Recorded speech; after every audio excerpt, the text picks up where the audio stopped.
আসসালামু আলাইকুম। হাফিজুর রহমান সিদ্দিকীর ভাইরাল ওয়াজটা শুনে যান, মন শান্ত হয়ে যাব। অনেক ভালো একটা ওয়াজ, ভাইরাল মোনাজাত, আপনি শুনে যান। ভিডিওটা স্টার্ট করা যাক। আর নামাজ ছাড়বো না, বেপরদায় চলবো না, দাঁড়িয়ে আর কাঁদবো না রে আল্লাহ।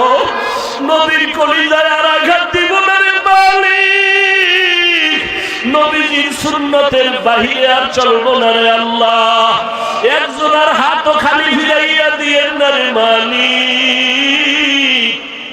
আপনার দরজা ছাড়া আর কোনো দরওয়াজা নাই। সকলেরই দরজা হইতে ফিরিয়া আপনারও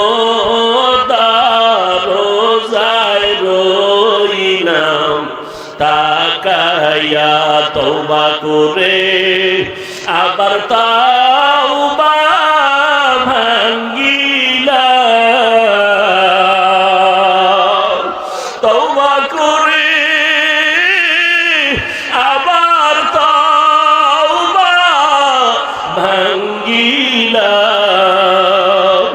অবশেষে খাঁটি তওবা করিলাম, অবশেষে খাঁটি তওবা করিলাম। গুনাহ জিন্দেগি আল্লাহ একজনের হাত খালি ফিরাই। আপনি যদি জীবনে খাঁটি তওবা করতে পারেন, জীবনের সব গুনাহ মাফ হয়ে যাব। কেরামদের আমিন কবুল করিয়া নেন। আয় আল্লাহ, ব্যবসায়ী, চাকরিজীবী, যুবক, বৃদ্ধ, মা বোন সবার আমিন কবুল করে নেন।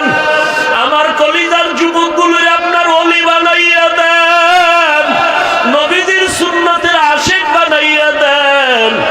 আমার কলিজার যুবকগুলোকে দিনের খাদেম বানাইয়া দেন। মোবাইলের গুনাহের থেকে হেফাজত করেন, মোবাইলের গুনাহের থেকে হেফাজত করেন। পর্দার আড়ালের মা বোনদের আবেদা বানাইয়া দেন। আয় আল্লাহ, নবীর সুন্নাত আলা জীবন দান করেন। আয় হালাল রিজিকের ব্যবস্থা করে দেন, হারাম থেকে বাঁচাইয়া দেন। চলার পথে হেফাজত করেন, বাতিলের মোকাবেলায় বিজয় দান করেন। ইলম হিকমত আমলে বরকত বাড়ায়া দেন। রিয়া হাসাদ কিবির দূর করে ইখলাস দান করেন। উলামা তোলাবা উম্মতের অন্তরে মুহাব্বত বাড়ায়া দেন। আমরা যারা হাত তুলেছি জানি নাই ময়দানে কারায়াতি, কে জানো মা হারাইলো, কে জানো বাবা হারাইয়া অসহায়ের মতো হাত তুলেছেন। ও সন্তানেরা, ওই মা বাবার চেহারাটাও কি মনে পড়ে না? ওই মা বাবার জন্য কি মায়া হবে না? গুনার কারণে দিলটা পাথর। আল্লাহ কান্নাওয়ালা চক্ষু দান করেন, কান্নাওয়ালা চক্ষু দান করেন, জিকিরওয়ালা জিহ্বা দান করেন, আখিরাতের ফিকিরওয়ালা কলব দান করেন।